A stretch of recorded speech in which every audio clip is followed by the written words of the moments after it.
What is good, YouTube? My name is George. Welcome to another episode of Senior Year. As I'm speaking to you right now, I don't know what the topic of this video is. I'm assuming that future George actually decided one, and that's apparent from the title. But before jumping right into the video, I just want to let you guys know that despite the title, I do not get hurt in this video. I'm not injured right now, but I will be talking about my worst injury in skateboarding that happened in the past.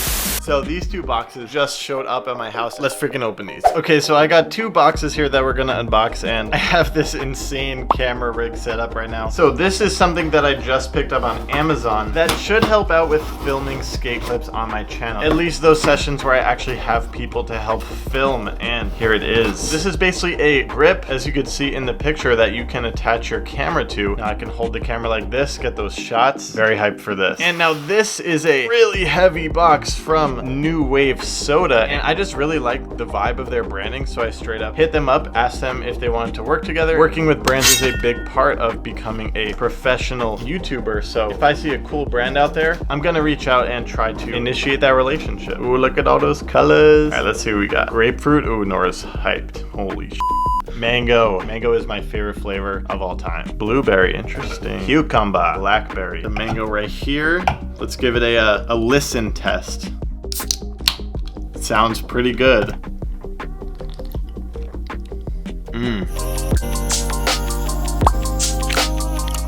Is that grapefruit? It's so trendy. I know, right? Wow, it's so cute. I don't even want to drink it. It's so cute that I'm promoting them for free. Is it all grapefruit? No. Is there more grapefruit? No, I'm sorry. I think it's the only one where there was only one. Oh, I can use it with my tequila. Can you give me more? Can you ask for more grapefruit, please? More grapefruit, please. I like your beanie. Thanks. How was your horse show? It was good, but it was way too long. There was a lot of chaos. Lots of people falling off. So Really? They got buckled? yeah, it just took too long because it was. Everyone congratulate Nora for qualifying for horse show regionals. Is that correct? Like your little suit. Can you stop?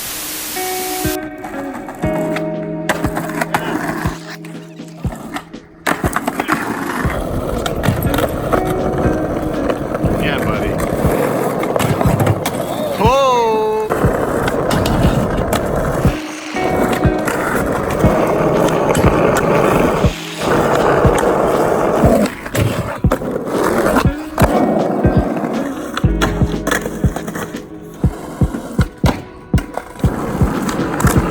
Yeah, dude. Oh. That was a good back three, man.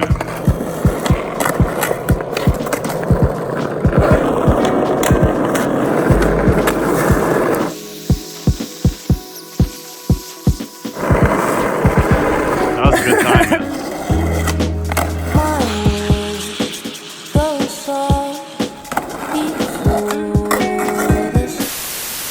All right, and it is cold and windy, but I am here at the Middlefield skate park with literally 1 hour to skate. I'm in between two classes right now. As you can see, the park is totally empty right now, and actually I've been defaulting to skating alone lately. It makes me more productive. It's like easier and faster to just go out on my own as opposed to waiting for everybody picking them up. But I actually have been rethinking this strategy because it's kind of made me lonely, and it's kind of made me miss out on that social aspect of skateboarding, which is one of the reasons I love it. So I'm definitely trying to actively skate with people more and get them in the videos, because I think that human connection is extremely important. But of course, you know, in college everyone's busy, so once in a while I am gonna have to end up here all by myself, and that's just the way it goes. But yeah, skating with people, gotta do that more. And I decided on the topic of this video, thanks to somebody who messaged me on Instagram. I really always appreciate your guys' input, and I'm actually gonna be talking about my worst skate injury today and my experience with injuries in general. I actually get this question a lot, like, how do you deal with skate injuries? I've been pretty lucky in my skateboarding career, obviously taken some hard slams like any of the rest of us, but it has never been too bad of an outcome. I have broken a bone, and that is going to be the injury that I'm going to talk about. Let's catch this session, and then we'll go through my experiences.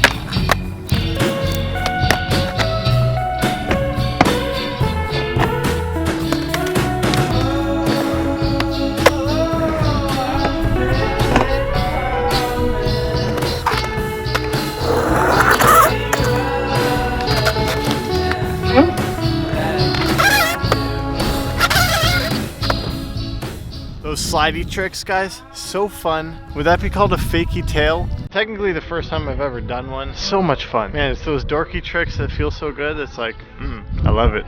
Anyway, skateboarding today has been so fun that the time has flown by. I gotta freaking book it to class. Okay, float it!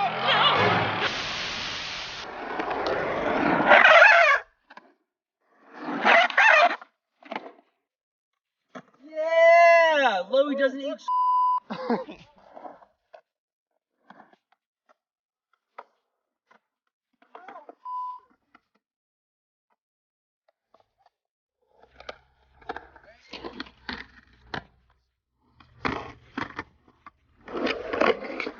Where is he?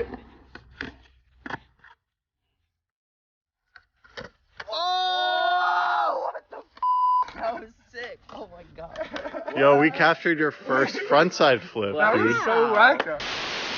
I bought a fisheye. It's on the camera right now. I already got to testing it. So after this discussion, you are going to see a street skateboarding session with me and my friends with this fisheye lens. It's so exciting. And now let's talk about my worst injury in skateboarding. So I think I was about 15 years old, and I would say it's at the time where I peaked in my fearlessness. I had recently board slid my first handrail, and soon after I actually front smithed a handrail, and that just like exploded my confidence. Then I went to Camp Woodward and I was just trying everything, and my skill just exploded and I wasn't scared of anything. And that is kind of what led up to my injury. I was actually skating a handrail at the Livingston, New Jersey skate park. This was the first rail I board slid, the first rail I front smithed. I like learned my handrail tricks on this rail, and I was trying to do a frontside lip slide. I had front lip pretty good on a flat bar. By the way, I don't have footage of it, unfortunately. I do remember it was going quite fine. I definitely got into the first one I tried. I was sliding down the front lip. All of a sudden, one attempt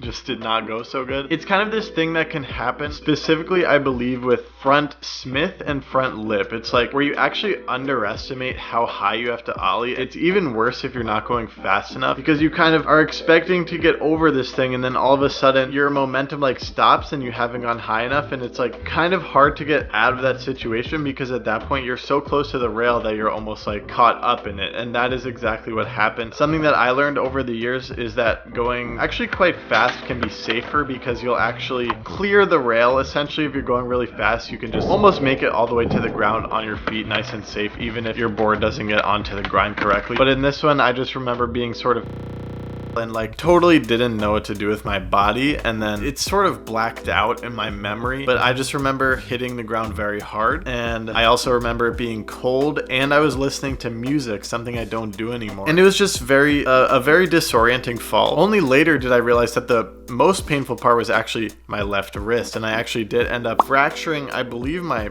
xiphoid, one little bone, and it was just a little bone in the wrist with a tiny fracture. But then I went home, slept, and woke up, and my wrist was really swollen. So that's when I went into the doctor to get an x-ray, and yeah, there was just a little tiny fracture on this one wrist bone, and that put me in a cast for somewhere between 8 and 12 weeks.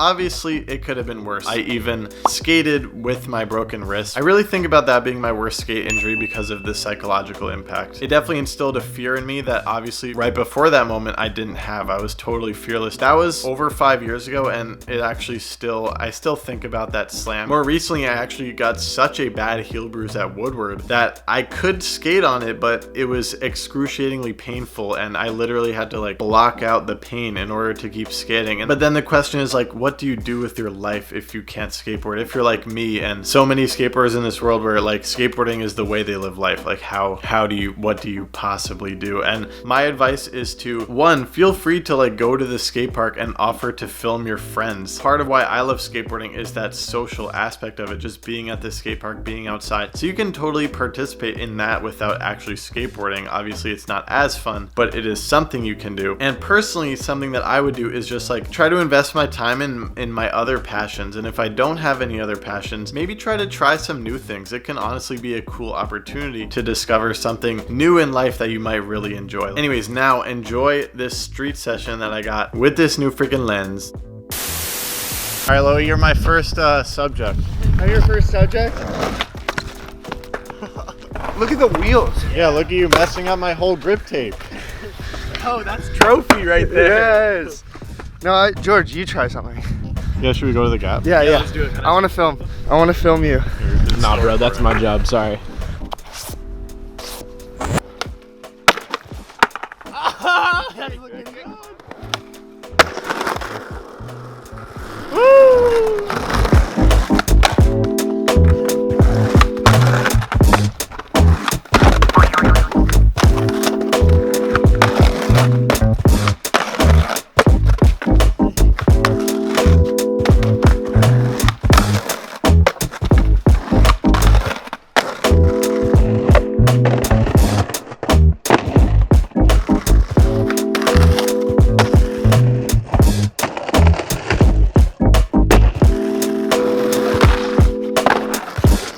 You are the ledge.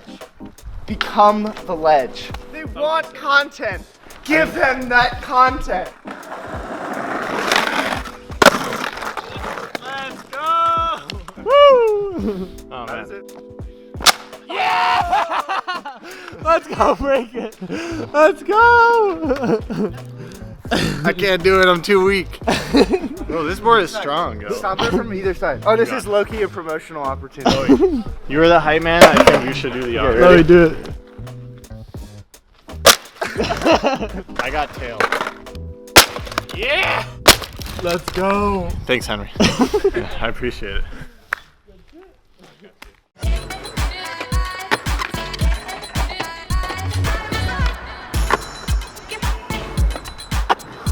I quite dislike grapefruit usually. Oh, that doesn't taste like your usual grapefruit stuff. Tastes like grapefruit to me.